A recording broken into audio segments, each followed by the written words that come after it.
wanni deemu jirru waan kana jechuudha. Miidhaa hanga kana walirraa deemu jira jara keenya. Ani rakkoo biraa takka illee hin qabdu rakkoo gartee irraatti hiyyummaan na boojjiste qabu. Rakkoon irraatti hiyyummaan kiyya kana na buusiste rakkoo tiyyaa miti. Rakkoo obboleessa kiyyaati. Obboleessa kiyya gartee kan manidhaa keessatti dhukkubsatee askarree akka malee miidhee akka malee tume manidhaa keessatti kiliina akka bituu fi bitee ol kennuun dadhabe. Mamnu'a dhorkaadhaan jaan kiliina xiqqaa akka bitee ol kennu rabbii keessuudhaadhaatti gabbaasitti dilmeen akka jiraatti naa hayyamaan jeen. Dilma takkaan direefi deebaati. Egaa akkanaan dhukkubsatu jira. Dilmeen takkaan diraan hayyamaadhaan jeen. Dilma san naa hayyamaadhaan jeen waan biraa isirraan badhuuti. Amata kan illee akka isaa taa'uti. Hangumee doo kun fayyu. Asuma keessatti dilmeen takka gartee na wajjin qabaa gabbaasan makiinaas isirra haadhaati. Achina hojii geessaadha mana hakimaa. Hakima geessisu deemsa yookaan hakima mootummaa illee taatu geessan jenna. Kana jechuudha. Kanaan dadhabe duuba maali jireenya kiyya faayidaa maal qaba? Assalaamu alaikum warahmatullaahi wabarakaatuh. Akkam nagaa qabdanii daawwattoota kiyya qaalii fi gaarii amtuu keessanuu bakka jirtanitti nageenya kiyya kanuun irraa buqqee sana dhaqqabsiisan jecha. Waan misinaan gettan gaafilee takka takka isinumaaf deebisuuf hin daawwattoota kiyya wanniin arraatan isiniif qabadde dhufees. Inshallah rabbi khayraa godhu. Waanuma gartee amma keessa jiru kan isin himuuf hin dhufe. Amma yeroon deemtee jirti. Amma jechuudha kaniin maama biraa gale. Reefuntanii raata geesseetiif hin biraa deeme. Walaakin ammoo hedduu takka jechuudha maama dacha kashitti waan hedduu nama gaddisiisu jira. Wallaahi hedduu na gaddisiisu jira. Ani dila kana jechuudha saahiba kiyya. Kilaa keessaa baasuu dadhabee hangan takka osoo hojjetii aan harkoo inni hidhaasan keessa rakkachuu caalaa waan na gaddisiisu hin qabu. Osoo naatee anilleen kanuma isaa wajjin ol deebi'ee hidhaasan keessa inni jechuu barbaadeeti. Garuu waan harka namaa jiru takka harka namaa jirtiiti. Amriin harka namaa jirtu gartee miti jajjabduudha. Hidhaan ilma namaa silaa'u laaftuudha. Inshaallah booddeen hidhaa ilma namaa ni laaffatti. Rabbuma gartee miti hidhaan tanuma haaliqaatu irraantuudha. Saniif gaa Mahammad akkaan ta'eef akka malee hin ta'eef eegeedhameefuu silaa wanni isarraa eegamu ba'uma qabaa. Waa jalaa gaddaa hin beeku halkanii guyyaa akkuma isin agartan kana takkaa laffa olleen dhiifne ganaallee numaan laffa inshaallah hanga inni dhaatana keessaa gabbootti jechuudha. Arraan tana waan hedduu nama gaddisiisu keessa kan inni dhukkubanaan jehuun mana hakimaatiin geessaan jeeni. Mana hakimaatiin geessayyee yeroo takka yookaan askaraan fuunee mana hakimaa geessinennaan inni na dhukkubu jira jee naaf hayyamuu didan jechuudha. As keessaa gabboon ta'uunaan jaani. Hanga abbaan isaa hidhe sun dhufu takkatti as keessaa gabbee bakka takka illee dhaquu hin danda'uunaan jaan. Kana caalaa wanni nama gaddisiisu hin jirtu jechuudha. Tumaa dheengadde isaan tuman san irraa kan ka'e hanga ammaan tanaa jechuudha. Hafuura baafachuu hin danda'u dhugaa dubbachuudhaaf. Yeroo hafuuraan baafadha jeeqoo haatu gamaa gamanaan baa jechuudha. Dheengadde akka malee jechuudha. Hudduu qawweetiin akka malee tumanii miidhanii diida kana hunda jechuudha. Akka maleetti jechuudha. Miidhaa guddoo irraa hangaan. Ani kanaaf waan takka godhuu dadhabuuf kiyya hedduu takka na gaddisan akka nama tokkotti dhugaa dubbachuudhaaf. Inni kun saahiba kiyya dhugaadhaa rakkoos bal'oos taanaa wajjin qooddisuu jira. Maaliin godhuufi danda'ame? Ani san ga'umna kiyyaatti tattaafachuutti hin jira. Takka tattaaffii hin disneen. Tattaaffii takka illee hin disne. Walaakin ammoo kan inni dhukkuba isaa san gartee hakima geessuu dhabuu kiyya caalaa maaltu na gaddise wanni na gaddisu hin jirtu jireenyuma kiyya kanaa ifiin tuffadhe dhugaa dubbachuuf arraan tanaan. Jireenyuma kiyya kanaa ifiin tuffadhe maaliif hin jiraadhaan jeetiin gartee miti. Iddoo takkaan if tuffadhe iddoo takkaan if qaanfadhe. Kana hundaa gartee miti nama tokko kana wajjin deeme isa kana gartee miti na wajjin baasuudhaaf haalli godhu dhabuu kiyyaatutu arraan tana gartee kana hunda na mude namni silaa gartee miti jireenyi duniyaa kun inni argataa fi dhaba. Argataa fi dhaba. Kanaaf gartee miti ani sararaan harkadhaa baruun dhaba. Jireenyi duniyaa kana hanga irra jiraannu hin beenu. Guyyaa irraa galuu illee hin beenu nutiin kun. Nundi musaafira. Duniyaa tanarraa galuuf teenya walaakin ammoo hanga duniyaa tanarra jiru irratti ilma namaatiif osoo hin ta'e waan xiqqoo takka rabbi bira kaayyachuun gaariidha. Wanni arraan tana dalagatee khayriin ati arraan tana ilma namaatiif yaadde inshaallah duniyaa tanarratti illee si fayyaduu baatte rabbi biraa gartee miti galatan dhabdu. Ilma namaarraa yoomiyyuu taanaan galatan eeggatina. waan gootan guutuu rabbi jecha godha. Saniif daawwattoota keenya Maamad kan iddoo akkasii dhukkubu jiru isaa dhukkuba isaanitti himatu jiru. Kan dhukkuba isaanitti himatu jiru gabbeetumaan gartee lilmee takka diree deebi'aatiti. Na hayyamaan jeen. Lilmee takka bichaan diraati lilmuu takka bichaan dira na hayyamaadhaan jeen. Naaf hayyamuu hidan jechuudha. Kana caalaa wanni nama gaddisaan jiru jechuudha. Namayyuu obboleessaa wajjin dhalattanii jirtanii.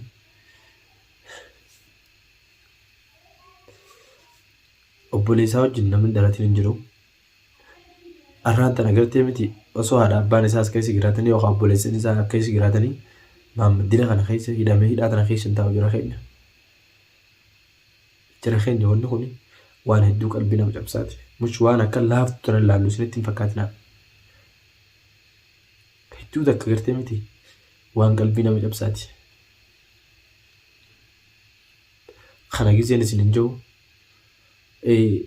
Hanga amma dhugaadha hidhamee osoo hidhamee gartee qaamni isaa fayyaa qabaatee osoo dhukkubuu baatee wanni takka illee wanni nama yaachisaa hin jirtu jechuudha. Hidhaan silaa'u ilma dhiiraatiif ijaaramte. Garuu huni beektaa waan kana hundarra wanni yaachisu jiru. Isaa dhukkubsate kana akkamittiin gartee miti dandeettii takka illee dhabee gabbaasee manumaa himaa kana ilmee takka bichaa waraanee ol deebi'uu dadhabuu kiyya caalaa mee maaltu na gaddisiisa jireenya kana jireenyummaan akkanaa kun maalimi? Hangan takka jechuudha kan irra kan daawwattoota kiyya. Rakkoo biraa takka illee hin qaban. Alhamdulillahi rabbil alamin. Battaaniyaa fi firaashaan kalee galgala geesseefis kuni malee dhaati malee gartee bakka itti rahaa godhanii miti yaaniiti.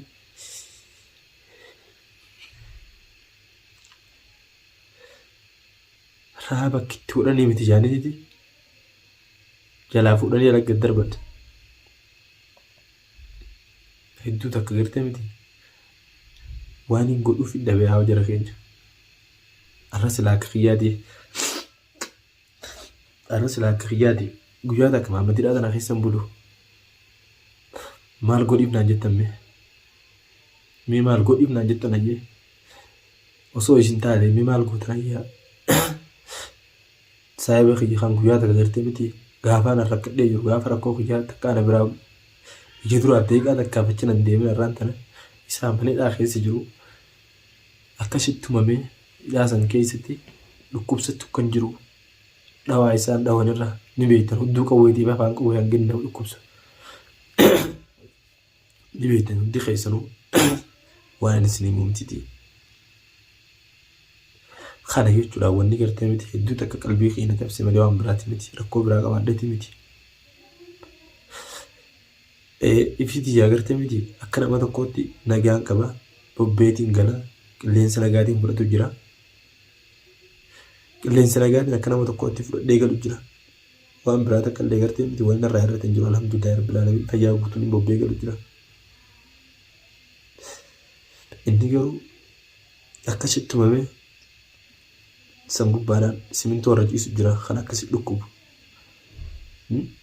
Hayyee kiniinuma takkaan gabbee bitaa fi naayyemaadhaan jeen mamnuwaadhaan jaan dhorkaadhaan jaan kiniina takka waan takka keessa gochuun dhorkanaan jaan yoo akkas taate kana booda nyaataa hugartee daabboo takka itti manidhaatii namaa kan namtu san nyaachuu qabaadhaan jaan waan biraatii mititi.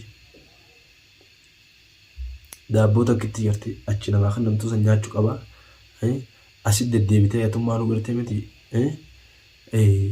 kana boodatti dubbii biraa keessan galinnaan jechuu barbaadan isaanis.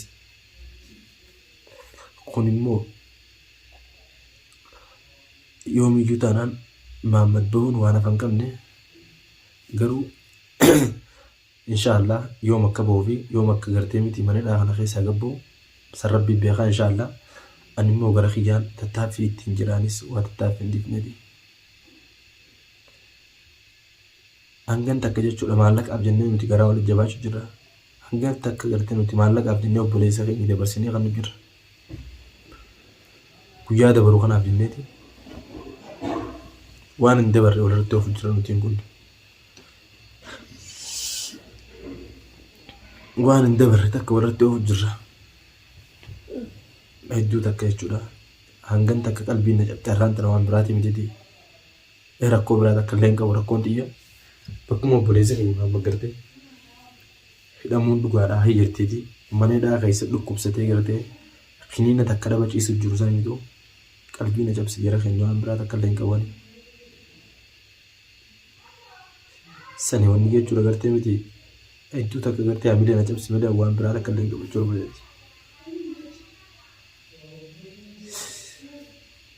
Saniin isin guutuun keessa midaawwatu takhiyya waan biraa takka illee isin hin kadhadhu waan biraa takka illee naa godhaa isin hin jiru. Du'aa manaaf godhaaf waan biraati miti gartee akkuma rabbiin isa fayyisu takka waan biraa sirraan barbaadu.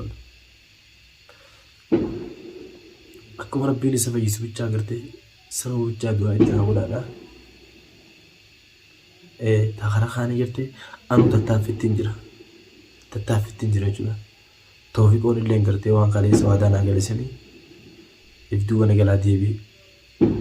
Fannis kan gaafa kaanii dabarsee linaaf haadha kan neeti fannis jecha gartee mitaan hedduu rakkoo biraa kan seenuun barbaadu naan jee gaafa nan gartee linaan faan na jafa gansanuu achi dhufee na baase malee maan banna laalee naan jee nuti immoo gartee miti rakkoo keessatti wallaaluu fi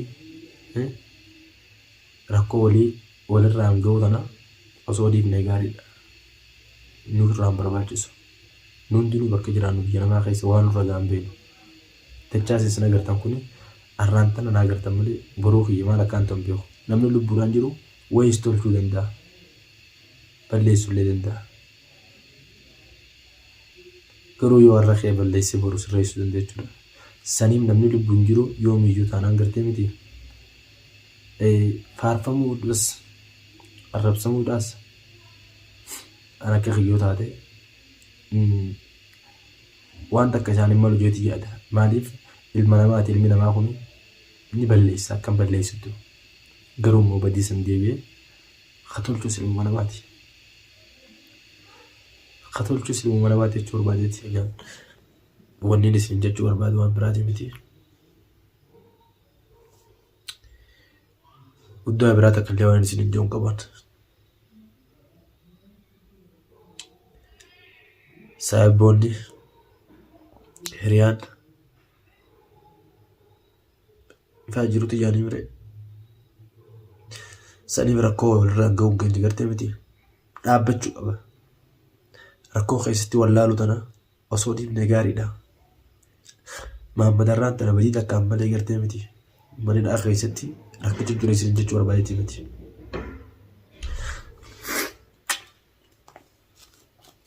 Nuu balleesse namni balleessin hin jiru garuu namni balleessin hin jiru dhugaa ilma namaa guutuu balleessa.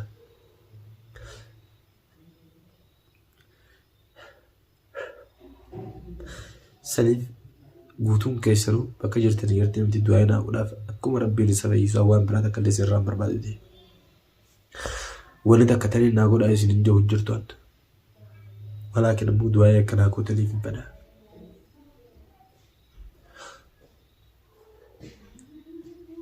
Rabbiin isa fayyisuun fedha rakkoo san keessatti. Rakkoo takkaffaa irratti rakkoon lamaffaa irratti dabalamteef.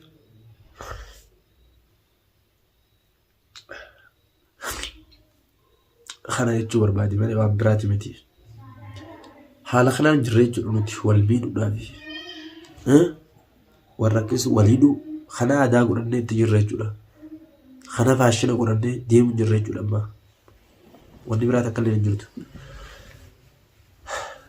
Wanti nuti faashina godhannee ittiin deemu jirru wal miidhuu, wal hidhuu, wal tumuu, ijaa duraan qabnu irraa buqqaasuu kana aadaa godhannee deemu jirra. Isin galtee aadaan nuti wanti nuti aadaa godhannee deemu jirru waan kana. Wanti nuti aadaa godhannee deemu jirru waan kana jechuudha. Miidhaa hanga kana ga'u walirraan deemu jirra jara keenya. Ani rakkoo biraa takka illee hin qabdu rakkoo gartee irraatti hiriyummaan na buuchiste qabuun. Rakkoon irraatti hiriyummaan kiyya kana na buusiste rakkoo xiyyaa miti. Rakkoo obboleessa kiyyaati obboleessa kiyya gartee kan manidhaa keessatti dhukkubsatee askarree akka malee miidhee akka malee tume manidhaa keessatti kiniina akka bituu fi bitee ol kennuun dadhabe mamnu'a dhoorkaadhaan jaan kiniina xiqqaa akka bitee ol kennuun rabbii keessuudhaan dhaatti gabbaasetti dilmeen akka jiraatti na hayyamaan jenna. Dilin bota kan dreevi deebati. Egaa akkanaan dhukkubsatu jira. Dilmee takkaan diraan hayyamaadhaan jeetu. Dilin bosan hayyamaadhaan jee waan biraa isirraan baduuti. Amata kan illee akka isaa taa'uti. Hangumee doo kun fayyu. Asuma keessatti dilmee takka gartee na hojii qabaa gabbaa sammuu keenyaatti isinirra haadhaati. Achi na hojii geessaadha mana hakimaa. Hakima geessiin deemsaa yookaan hakima mootummaa illee taatu geessaan jenna. Kana jechuudha. Kanaan dadhabe duuba maali jireenya kiyya faayidaa maal qabame? Nuti saayiba jechuun hiikaan saayibaa maali? Yoo hanga kana olii godhu dadhabde. Hidhaa keessi girree. Sanii obboleeyyan kiyya gartee miti. Hawwaan biraa takka illee isin gaafadhu. Wanni isin gaafadhu jiraatan harka keessa rabbi jala naa qabadhaa itti gartee miti. Akka rabbiin fayyisu. Rabbiin gartee rabbummaa naa fayyisu bichaa naa kadhadhaa.